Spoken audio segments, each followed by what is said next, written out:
welcome to the Hester and Lark knitting podcast. The very first episode, so I'm like weirdly nervous.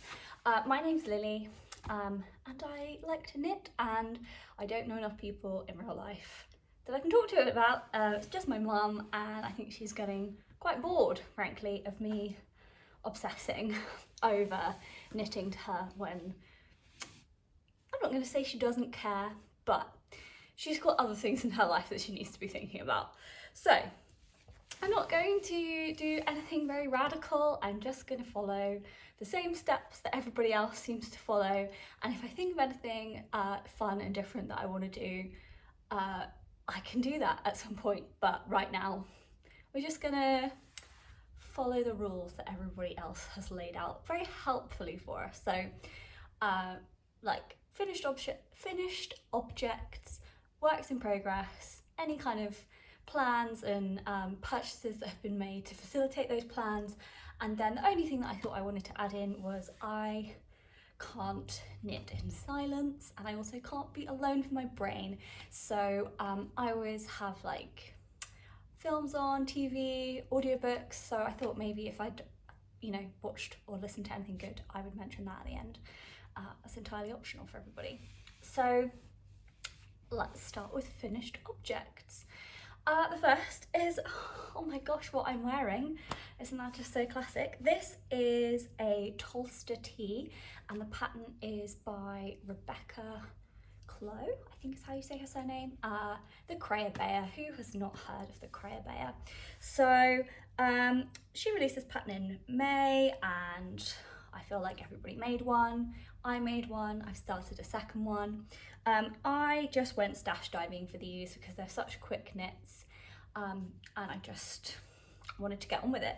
So this is Drops Safran in their like light blue colour. I don't have any of the ball bands anymore, but there it is, which is like a sport weight unmercerised cotton. And then with that is the Sirdar 4-ply cotton, which is mercerised, and I actually think that that combination has made for quite a nice, like not too shiny but still quite drapey fabric, which I'm really enjoying. It's really nice and cool. I thought that the like larger gauge, maybe it would be a bit like chunky feeling and not as drapey as I was kind of envisioning, but actually it's super comfy. I've been able to wear it in the warm weather that we've had here really pleasantly, and it looks really nice. I've got like a big oversized navy linen shirt. It looks really nice with that over it. I've worn it with like high-waisted jeans and some shorts. Like, I'm really happy with it. It's definitely like a throw-on garment. I think I did it in like 2.5 days. I like lost my mind a little bit and just knit forever. Round and round and round. I was playing a fun game of yarn chicken, which actually didn't need to be a game of yarn chicken. I stressed myself out for nothing. But I'm actually really pleased with the finished result. It's quite, I say quite cropped, it's actually not. It's maybe like 3 or so inches below my belly button, which I think is quite a comfortable length for something oversized to be worn with something high-waisted. I don't get like gappy bits on the side when I lift my arms up. Yeah, it's just a really lovely pattern. I loved that it came with a whole load of suggestions for how to modify the pattern to best fit your needs. Rebecca's also released a fingering weight version of the pattern, like as an addition for free. You don't have to buy a second pattern. It's not like when you get, Tolsta Tee Light and it still costs another £6. So maybe I'll do one of those with some of the like random fingering weight stuff I have in stash at some point. Yeah, I've not really done summer fibre knitting before.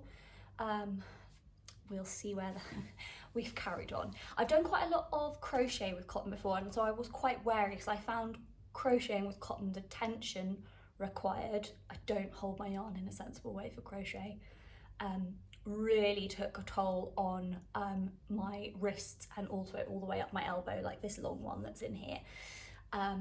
Really hurt. So I was quite anxious actually about knitting with summer fibres, so like cotton, linen, bamboo, and actually it was really nice. I found it really pleasant. It was like a nice slippy experience. I was using metal needles. I didn't find that it was like slip sliding. I didn't find that it was like sticking in my hands in the way that it used to do when I was crocheting. So I actually had a lovely time, hence casting on another one, which you will see shortly.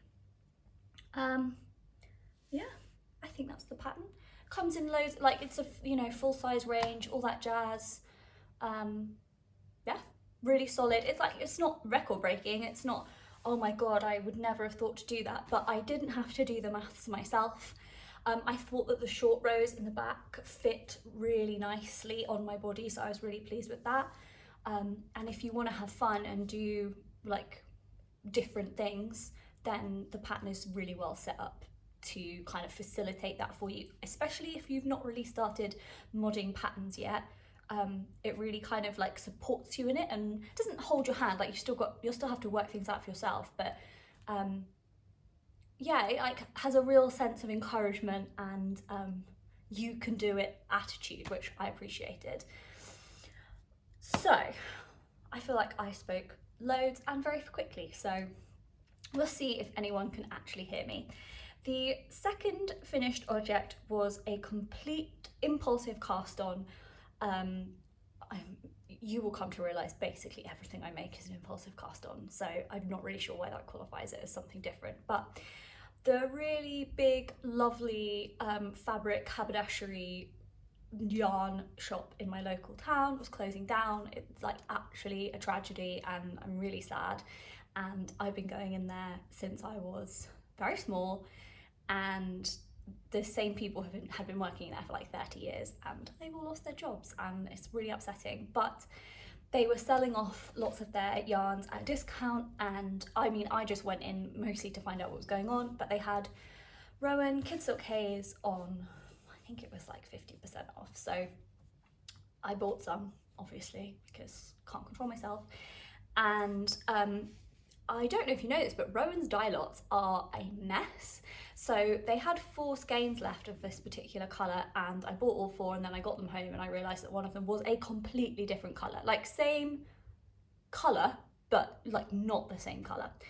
So I thought I had 4 balls, I actually had 3, I had a little panic, and then I went, oh, you know what you've wanted to make forever because you love a bandwagon, is a Cloudbow, which I think is from Pomar 40 something.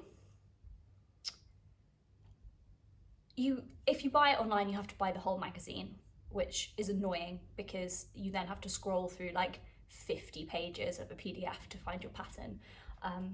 But it's very beautiful, and there are actually some really gorgeous things in that issue which I might return to. I think there's like a sort of all over lacy cabley beautiful thing which might happen. So I made a Cloudbow because I've seen it on loads of podcasts. I think the construction is really interesting to me. It's more like how you would do like tailoring as opposed to knitting, and I thought it was really beautiful, and it was in such a nice colour, and I just did. So here's my Cloudbow.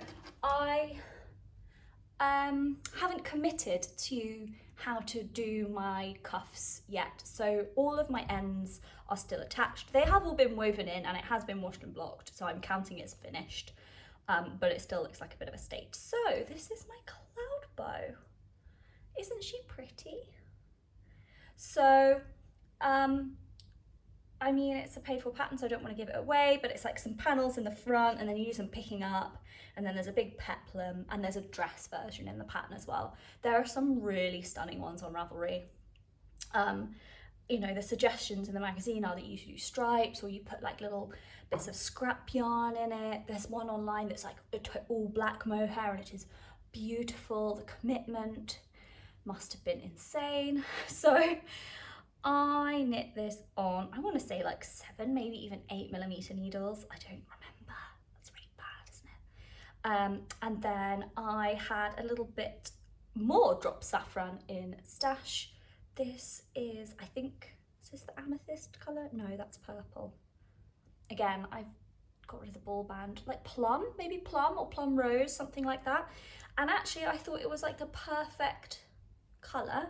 And the only thing I did slightly differently from the pattern is I actually put a strand of that in the cast off edge on the peplum as well, just to kind of give it I mean, a bit of symmetry with the rest of it, and also a little bit of weight, because I was really worried that with the mohair it would just sort of like, I don't know, like crumple on itself and not have anything. I mean, it's like barely weighs anything, but just a bit extra in the bottom. And yeah, I had fun doing this because it was something different. I had to like actually read the instructions in order to figure out how it was made, and also it's like your classic magazine instructions, right? So there's really very little in terms of explanation if something is a little bit complicated. If you were to buy this as an indie pattern, there would be pictures, like, you know, the person would kind of hold your hand through it a little bit more, and that's lovely. But also there are lots of patterns out there that I think are beautiful that are not written like that, and I want to be able to make them too. So this was a nice little foray into slightly less descriptive patterns. And I think I just need to commit and cut the yarn tails. The query I was having is that in the pattern, these are double folded hems, right? So you fold this over, but it recommends using a fingering weight yarn. And obviously this is a sport weight and also cotton. So it's quite, like by the time you've folded it over and sewn it down, it's quite bulky. And also these are quite tight on my arms already. And I feel like if I fold it over and sew it down, I'm gonna run the risk of like it being really very tight. And then, I mean, it's already going to be very warm. I've put it on a couple of times and it's already very warm despite being so thin, that I think if the sleeves are really tight as well, I'm just never going to want to wear it. But I have a really beautiful like linen dress, white linen dress that I want to wear this over the top of. Somebody needs to have a party this summer and invite me, and for the evening I can put this over the top. That's my plan. If not, I've got some sort of like high-waisted black jeans as well that I've tried it on with and that looks really nice. A completely impractical garment, like I would not be wanting to do anything really in this because you're just going to catch every single loop. I think if you made it with like a strand of mohair and a strand of fingering together, still with like the big open gauge, that might not happen so much. But yeah, this is my very see-through Cloudbow, and I'm very proud of it because it was like a bit of a departure for me from other things that I have made. I just need to commit on my finishings. Put that over there. So those are my finished things, this lovely top and my Cloudbow, and then following the handily laid out structure, mohair everywhere. I will say that actually, compared to other silk mohairs that I've used, the Rowan is by far the most like premium brand that I've used mohair from. Mostly just used drops because I'm impoverished, and it sheds so badly in comparison. I had just pink fibres everywhere, and it's just like, it's still, even having been washed and blocked, it's still shedding loads. And I don't know, is that because it's better, or is that just part of the nature of it? Anyway, moving on. So, works in progress. I have a few because, again, impulsive person who likes to cast things on, and also person who can't just be doing one thing at once. I have to have like 6 things going at any one time. I'll start with the thing that I have worked on the most recently and is actually very close to being finished, which is so exciting because, oh my lord, it's a labour of love and it's absolutely tangled up in everything else. Hang on one second. There we go. And this is my camisole number 5, because again, I love a bandwagon by My Favourite Things Knitwear. Oh my god, this just tangles everywhere. So, I'm sure you've seen it if you've been on the internet anywhere in the last like year and a half. It is an all over 2x2 ribbed camisole with some nice double knitted edges. I have never done a double knit, neck edge, arm edge, button band, nothing. So that was a learning experience. And also when I first started knitting, I found, which I mean, I learned as a child, but when I first like picked it up again a couple of years ago and started like making stuff, I found ribbing just bizarrely difficult to keep mental track of. Like I couldn't find a rhythm in it at all. I had to like mentally think knit, purl, knit, purl. And actually I found doing this quite meditative. I haven't really had to think about it. This was for a while when I was just in like Body Island, my night shift knitting, which by its very definition has to be completely mindless, because otherwise you will screw it up and then you'll have to spend your days off ripping out the like 8 hours of knitting that you've done over the last few nights. So I am knitting this up again in some stash. I'm being a good girl. Not being a good girl. This is Mondim by Retrosaria Pomar. Again, don't have bull bands because I'm a bad girl. In like a very beautiful dark foresty green that's got some like olivey undertones to it. I have used this yarn before for socks and found it fine in terms of scratch level. Feeling it now, doesn't feel that soft, but to be honest, as much as I really like the finished garment, this has actually been such a lovely process knit for me. I didn't think it was going to be. I thought I really wanted the finished garment and that it was going to be really painful, and actually I've had a lovely time. I think it was like interesting enough in that there were new things that I needed to learn, but simple enough that I could carry it around and like go for a coffee or like watch a film that I actually needed to pay attention to, or take it to work and knit at 3 o'clock in the morning. So that's been really lovely. I think I maybe like, I don't want it super long. I kind of want it so I can just tuck it into the waistband. You probably can't see this. I can't remember what the framing is like. Just tuck it into a waistband. I don't want loads of extra fabric because it's really quite woolly. And I don't really want loads of really woolly fabric like tucked into a waistband on a pair of jeans or shorts. So I think I've only got about an inch to go, and I've already gone round and done the armhole edging and the neck edging, which is flaring quite a bit, which is concerning me because that took ages. And it has an Italian bind off, which I will cry if I have to rip it all out and do it again. But I'm gonna wash it and block it and put it on because obviously big stretchy, big difference when it stretches. So I'm hoping that it's okay. Also, the pattern does recommend that you can put a little bit of elastic in the neck. And obviously, as it's double knitting, it's hollow. Does that make sense? So I actually could fit a little sensible piece of elastic in there. So if it's still flaring, I might try that. And then after that, I probably will have to rip it out, which for me is unheard of because I will rescue dropped stitches and that's pretty much it. I'll put things in timeout because something's gone wrong, and then I'll just never go back because that's not the one for me. Anyway, so I've only got a little bit left. I'm hoping I can get it done this evening, maybe tomorrow morning. Get it washed, wheel my ends in, but don't trim them. Wash it, block it, put it on, see how it is, and if I'm happy, trim the ends. I might not weave the ends in for the neck, just in case, because once you've woven them in, and also this is a non-super wash, like it's not rustic, but the ends will felt in nicely, I think. And so I don't want the ends on the neck to have sort of like semi-felted and then have to try and unpick it, because that would just be really very tiresome, and I don't want to do that. So that's my camisole number 5. I'm so proud of it. Like, so proud of it. There's like a little line, I don't know if you'll be able to see it on the camera. Where is it really clear? There's a little line here where I had my stitches on hold and then I picked them up and I changed from working flat to working in the round.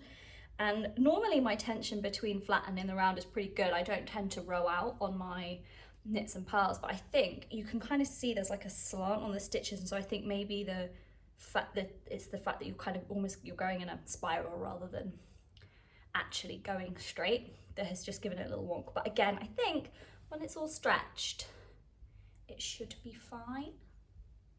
I hope so, because it's hours and hours and hours of work, and I would cry if it wasn't. I probably wouldn't cry, but I've come pretty close. Right, what should I talk about next? Oh, this is one where I don't know if I'll ever finish it. That's so bad. I'm like maybe 45 minutes to an hour and a half's worth of work away from finishing this, but I just am not enjoying the shape that it currently is. Anyway, so this is a free pattern from Drops called, I think, Spiced Breeze, knit up in Drops Paris, which is an Aran weight unmercerized cotton. Again, I used to crochet, so I have a lot of cotton yarns just chilling in stash from when I used to do more crochet things and didn't want to do them with acrylic. I just wouldn't have dreamt of doing any crochet with wool. I'd be absolutely bankrupt. Anyway, so this is a free pattern from Drops, because I made this basically and then was all gung-ho for summer knitting and for cotton knitting, and I have so much of this yarn. I was like, anything. So I looked up on the Drops website, which is a really fantastic resource actually if you don't want to spend money on patterns. You just have to be able to interpret things. But they do have videos and things to help you. I think, like, I wouldn't pick a Drops pattern for the first thing you've ever made, but they have some, it's all free. Like, you can't really argue with free things, can you? Anyway, so this pattern is called Spice Breeze, and it's a like pretty square tank top with some like broadish straps. And so you knit it bottom up, and then I have reached that point where it is time to join the front and the back. Well, no, I've joined the front and the back, and it's time to add the straps. And I hate the shape. To be fair to Drops, I used needle size 2 sizes down for the ribbing when it just suggested 1 size down, so that might be why the bottom looks so tight.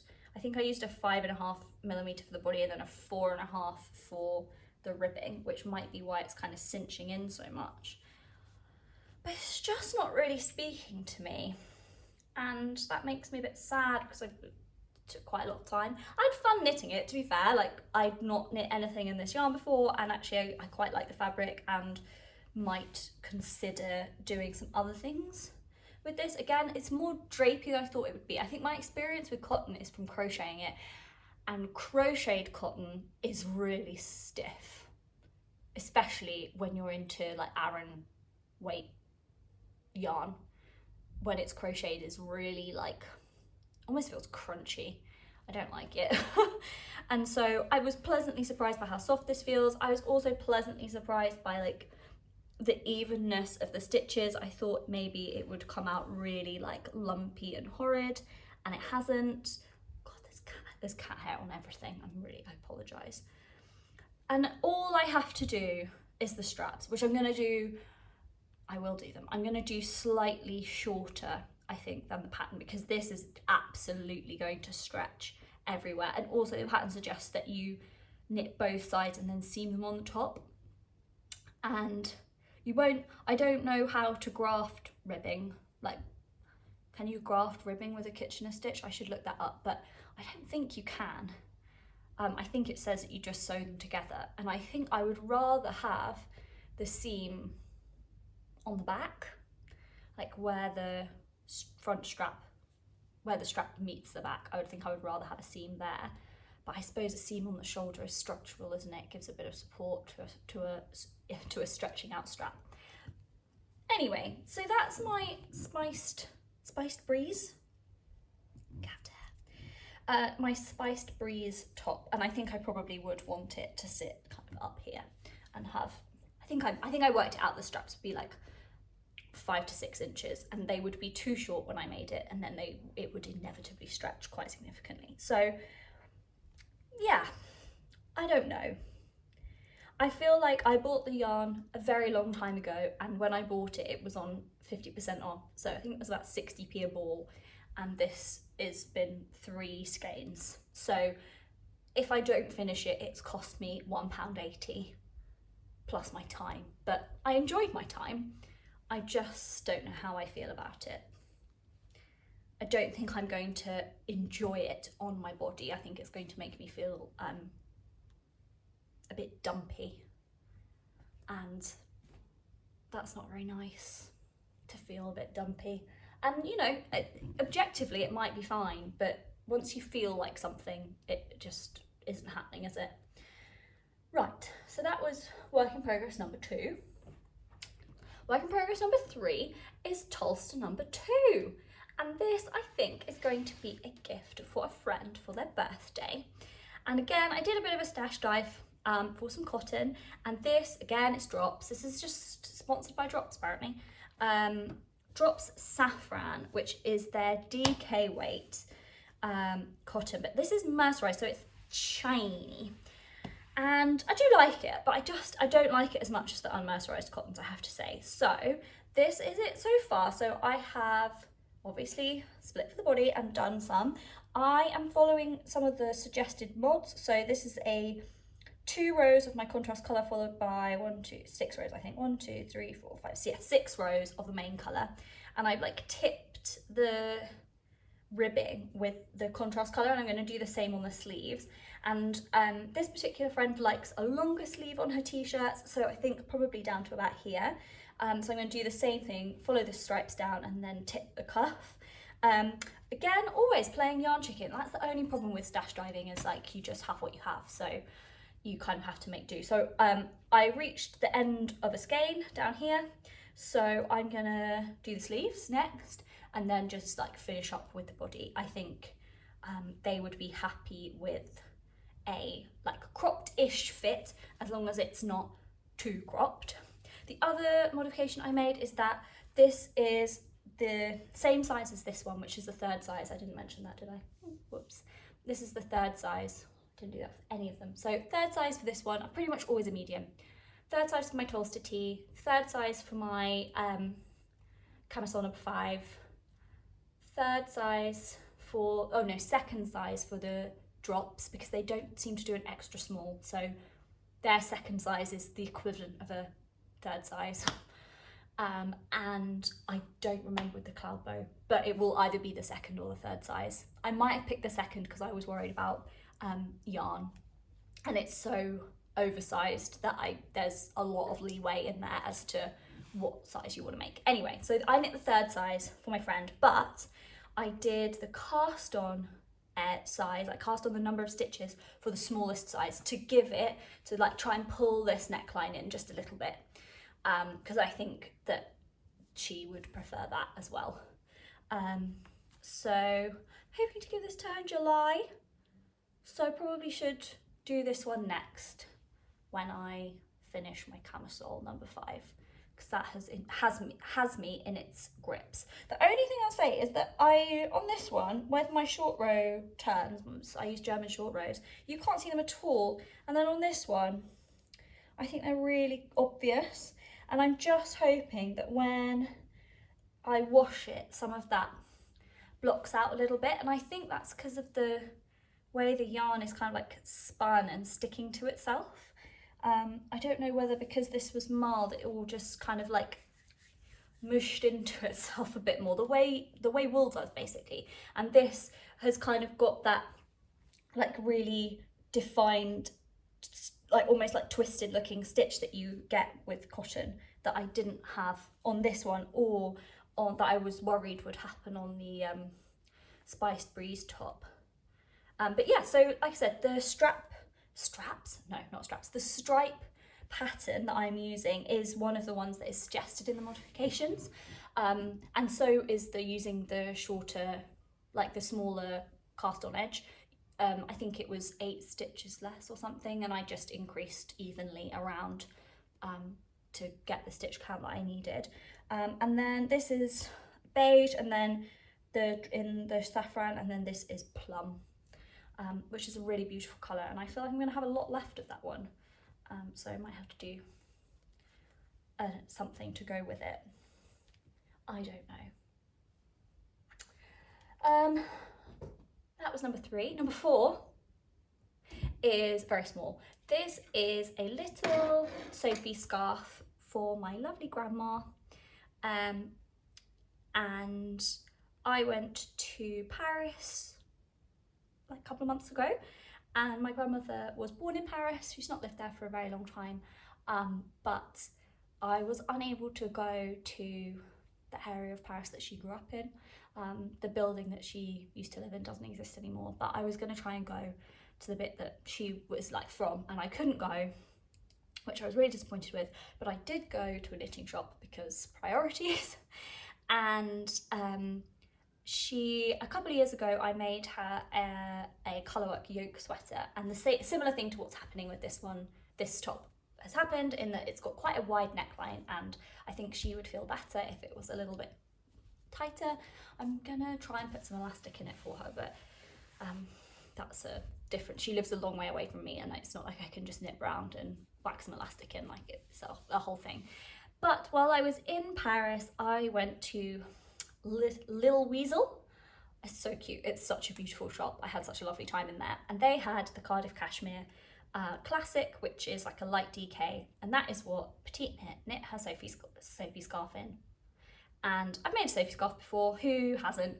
But I thought some French Navy cashmere from France knit in a little scarf would be something that my grandma could put around her neck while she wears the jumper that I made for her, that would be lovely and soft and keep her warm and like cover up this little gap between, you know, just make it all a little bit more together.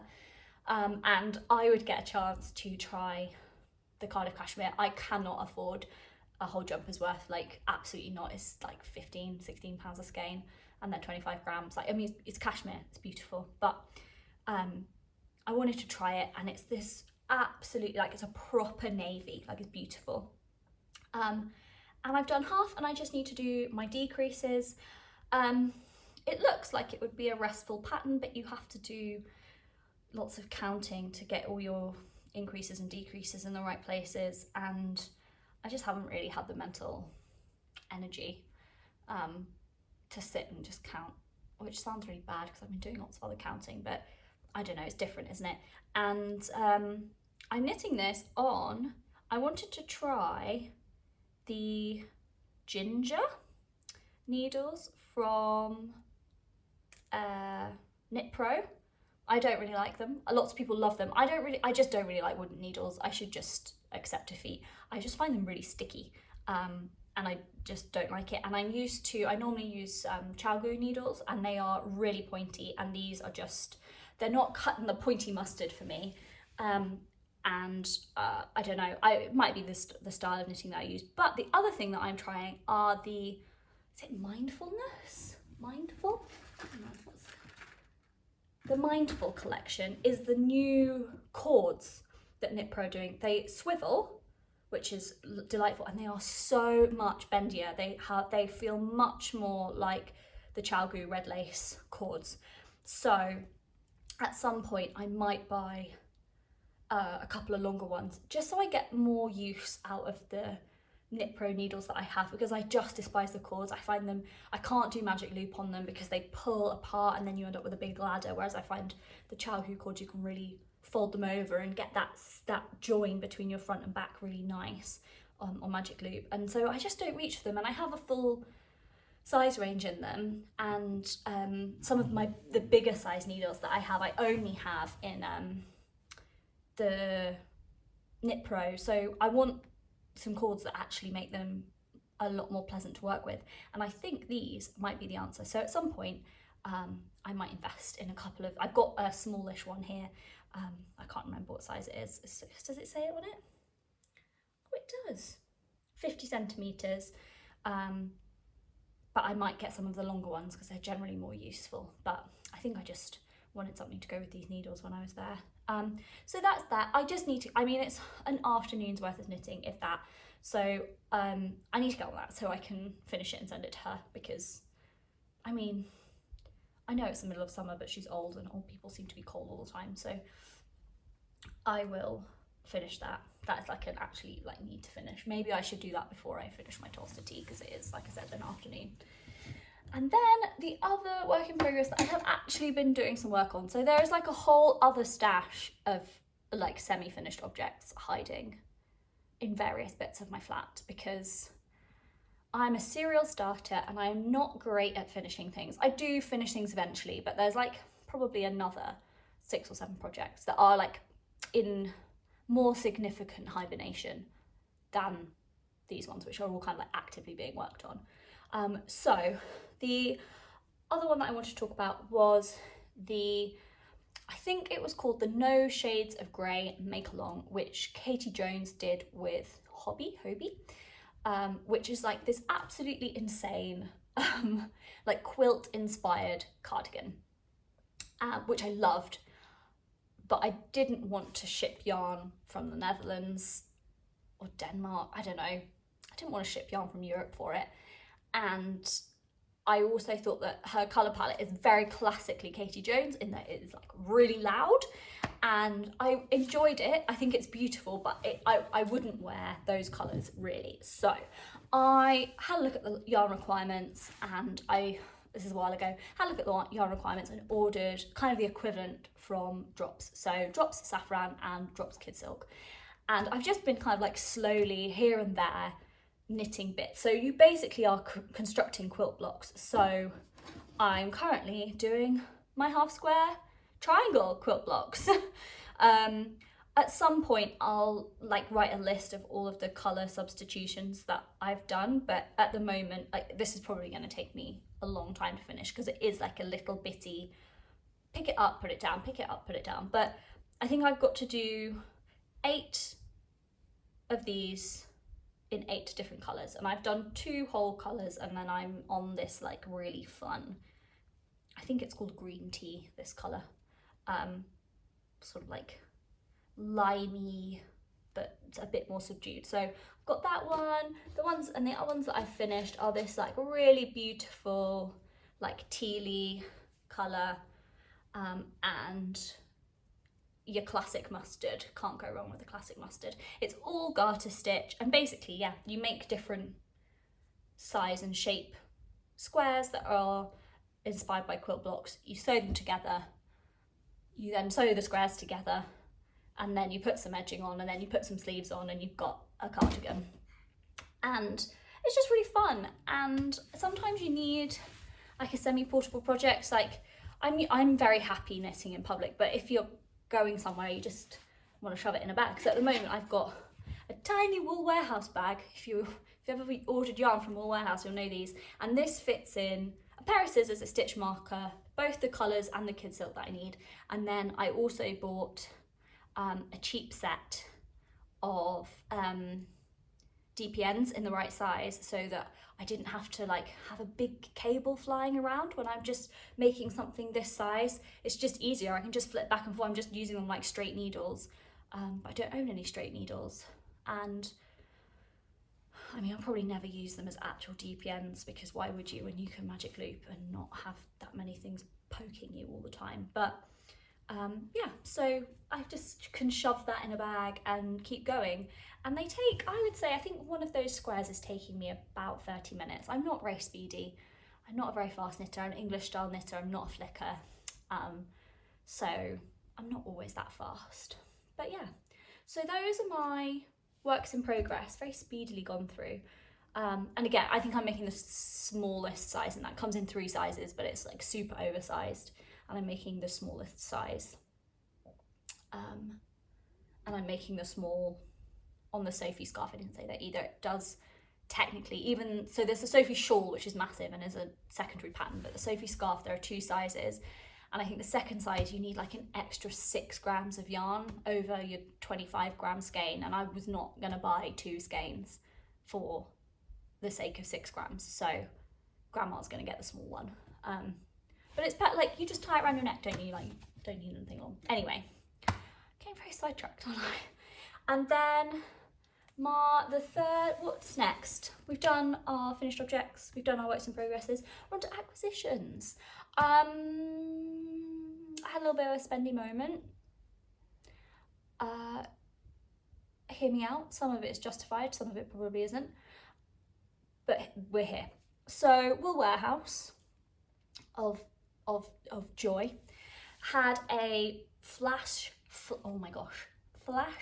sale on some Drops yarn, which included Drops Kid Silk, mohair, and also the Flora. And I have a few yarns in my stash already, a couple which needed mohair for the pattern that I want to use, and the other one where I have some beautiful, beautiful, beautiful hand-dyed mohair from Jude at Stranded Dye Works, which honestly just fills my heart with joy every time I think about it. And it just needed a like plain 4-ply to go underneath, and can you beat £1.60 a ball? No, you can't. So I bought a sweater's quantity of this pistachio colour, which is actually going to go with a very vibrant green West Yorkshire Spinners in, I think, the colour Peridot, a DK weight, which I have had for, they don't make it anymore. It was then part of their jewels collection. It's like a single breed yarn. I can't remember what it is. It's very shiny. I've used it for something before and I really hated the stitch definition on it because it seems like a high twist and it's shiny. I just didn't like the way it looked. It needed a mohair, and it's a beautiful colour, but it's like an obnoxious colour. And so I was like, oh, I could try and find something to just like tone it down a bit, or, you know, like just like lean into the obnoxiousness.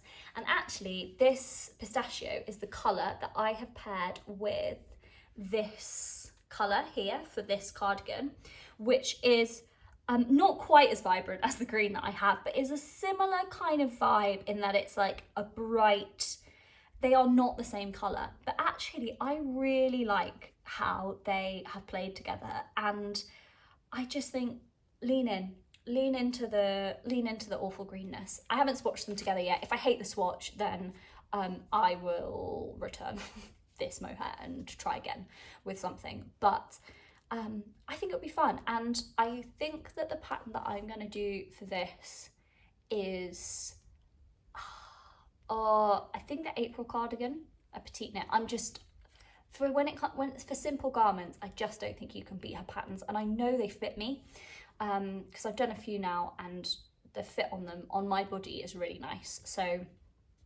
if it ain't broke, don't fix it. So I'm gonna swatch this at some point in the next 30 days so that I can return it if I don't like it, and see if I enjoy that.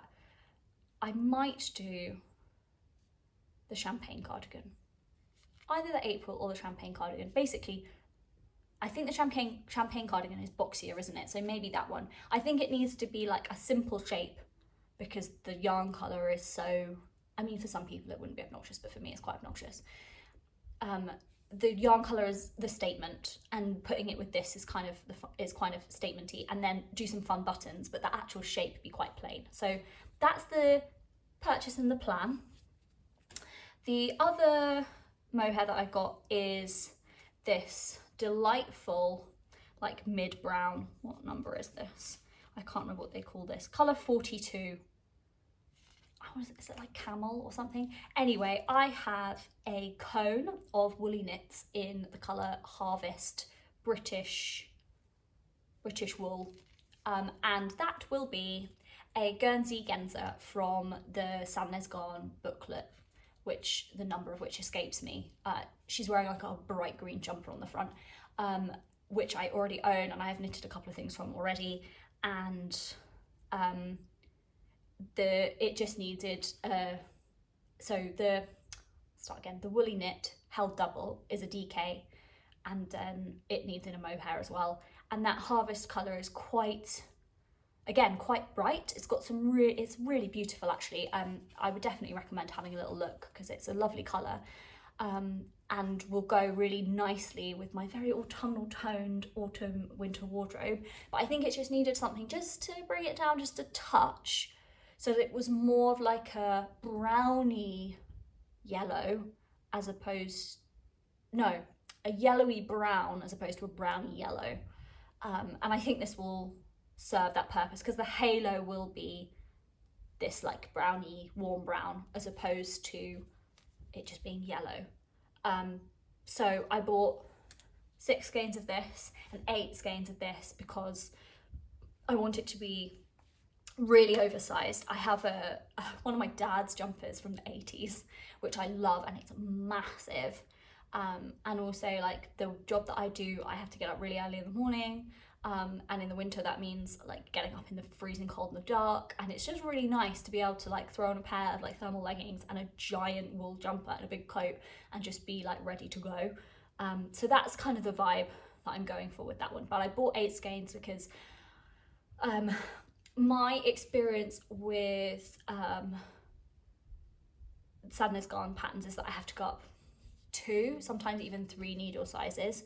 I'm assuming that they are designed by continental knitters. I'm an English knitter. I think that English knitting comes out tighter than continental knitting. I think you're tensioning the yarn like backwards rather than like across, and it makes sense in my head that it would be tighter. And I can knit continental for colour work, and my continental stitches are so much looser than my English stitches. Anyway, sidetracked. I bought 8 skeins because I might have to knit, even though the pattern is built very oversized, I might have to knit the size up because I might have to go up so many needle sizes that I'm on a really uncomfortable needle. Like once you reach like a 6.5, a 7, it's not a very comfortable knitting experience, and I'd rather knit a tighter gauge and knit a bigger size. So I bought extras, and I thought it was a very inoffensive colour and will pair with other things. So if I have a little bit left over, it can do a hat for somebody or something. And the other thing that I bought in the Drops Palooza was some Drops Flora. And I bought, very boring, White Fog, which is number 22. Drops Flora is, I think, is it 60-40 wool alpaca? 65% wool, 35% alpaca. Very plain, workhorse yarn. I bought 8 skeins. It was £1.60 a skein. I got myself some insurance, and that is to go with this crinkle, I'm so sorry, this beautiful hand-dyed mohair from Stranded Dye Works. Oh my god, this is the colour Sugar Mice, which I bought I think in December from Jude's like Christmassy colours, and it just needed something plain and inoffensive underneath so that this would be the star of the show. And this is going to be, it just needed to be a cardigan. I don't know why. I think because it's pink, it's a bit girlier than I normally would go for. And so it just needed to be a cardigan. And I've got these really silly and beautiful like pearl buttons, which I really want to use, I think would go. So that's going to be a balloon sleeve cardigan from Petite Knit, because again, just like dainty, girly, but with like a little on the end. So that's, sorry noises. So that's what I got from Wool Warehouse. So I talked about that for ages, but actually that really wasn't that many things to talk about. And then the other thing, the special thing, is that I'm on a week off. I'm on a week holiday, which is how I finally managed to like bully myself into doing this. And I went to London yesterday and I had a lovely day. I went to Tate Britain, I had a wander around. I went and looked at the Pre-Raphaelite exhibition. Oh my God, they were both beautiful and mad. And I just happened to walk to Tate Britain from London Victoria, past Beautiful Knitters, which is a very, very lovely yarn shop in Pimlico in London. And I had scouted online and I saw that they had Knitting for Olive, and I've not used Knitting for Olive before, and who are you if you like to use the internet to talk about knitting with people if you've not used Knitting for Olive? So I fell out of Beautiful Knitters with 3 skeins of the Merino in Plum Rose, which will be another camisole, probably camisole number 9, which has not been released yet, but it's just like totes plain. And I think that will probably be, if it comes out and I've got enough time to knit the front and the back and knit, like join in the round, some really good night shift knitting, because it will just be stockinette for 6 billion years. So I have 3 skeins of that. And then the other special thing that I bought was 5 skeins of the Pure Silk in the colour Olive, which I think I will use for a Moonset tee by Ozetta, because I really like a v-neck on me, but I don't really knit them very much. Really didn't like purling for a long time, and I feel a bit better about it now. And I think it's got a really nice detail on the v-neck where this kind of like one bit of fabric overlaps the other. I've got absolutely no idea how it's done, so that'll be fun. And then it will just be stockinette city for a while, like once the fun bit at the top is done. So it also has the potential to be a little bit of night shift knitting for me. And I love an olive, love a green. It's very much my colour palette. Will look really nice in autumn as well with the kind of things that I have. So those are my acquisitions of a yarny nature. And then the only other thing that I bought this month, which I just thought was really fun, is there is a fab charity shop around the corner from me, which always seems to have really good knitting stuff in it. I bought some like mad, I'll probably never make anything from them, but like mad 80s pattern books with like crazy things all over them. And they're just fun to look at. But they had the complete book of traditional Fair Isle knitting for £2. And I just couldn't say no. And it's just incredible. Like, I've read the whole thing. It's got like a lovely little history of Fair Isle and like how it was made and where. And then it's just got pages and pages and pages at the back of like examples of different kinds of Fair Isle. And I have like modern books like this, but this, I'm as far as my understanding, this is like the original book on Fair Isle knitting that included patterns.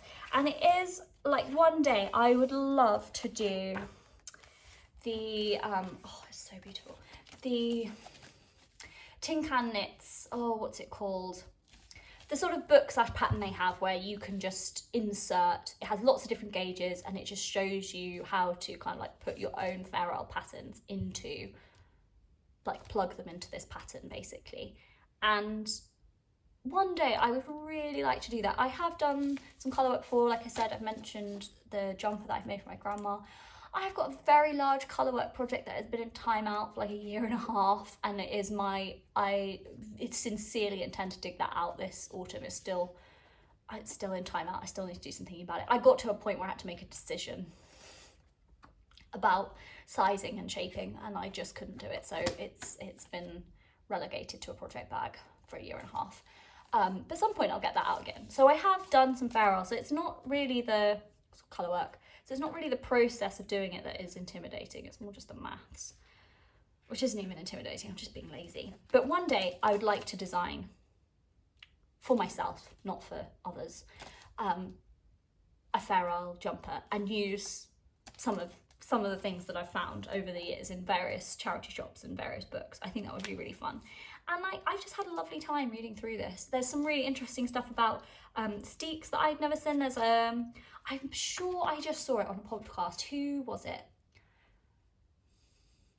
I want to say Mel Makes Stuff. She made a really beautiful all over colour work waistcoat, and she talked about how she did a steek where she wrapped the yarn around the needle in between rather than doing multiple stitches that she then cut.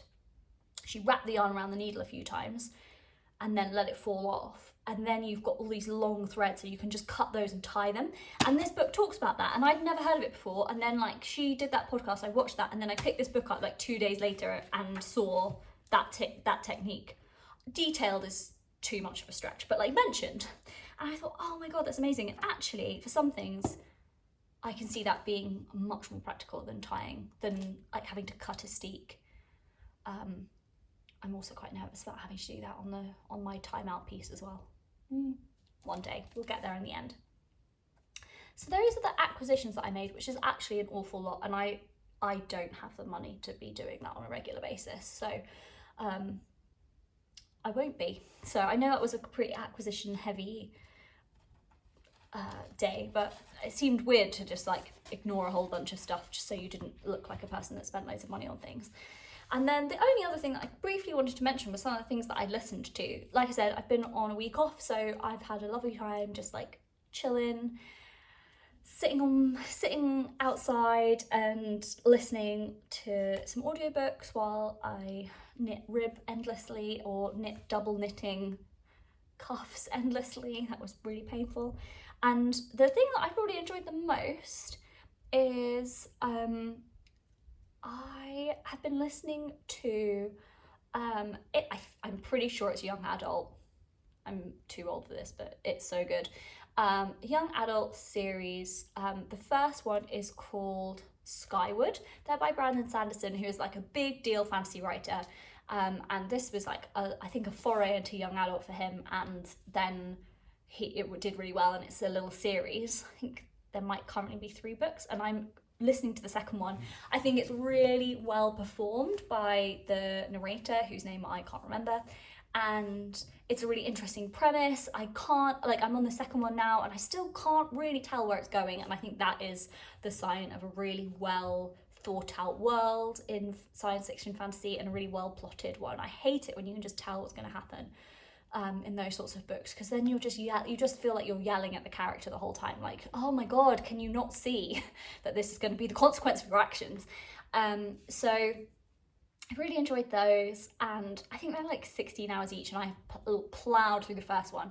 Also, I am terrible because I often fall asleep when I'm listening to audiobooks, and you know it's a good one if I don't fall asleep because I'm too gripped by the story. And the other thing that I've really enjoyed listening to is a book called Tamed, which is non-fiction, which is by Alice Roberts. Or is she Professor Alice Roberts? I think she is. One should give people their titles that they've worked hard for. She is Professor Alice Roberts. And it is about various different species of both plant and animal that humans have tamed. So there's a chapter on chickens, dogs, cows, and then also things like wheat and maize.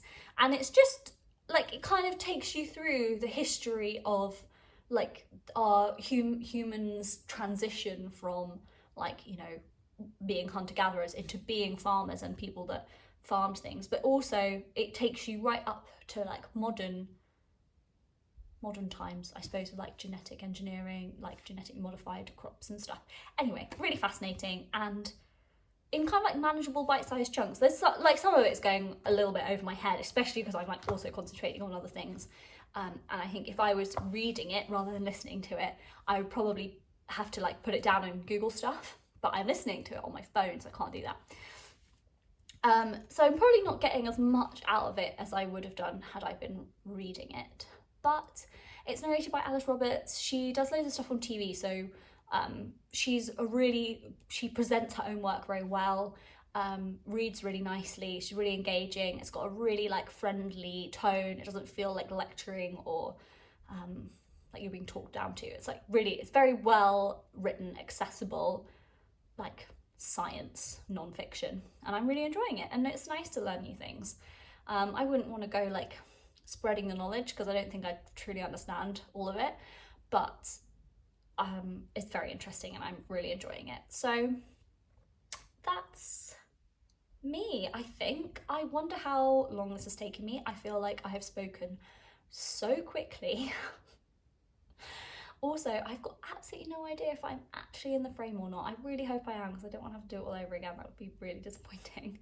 But it was lovely to have you here.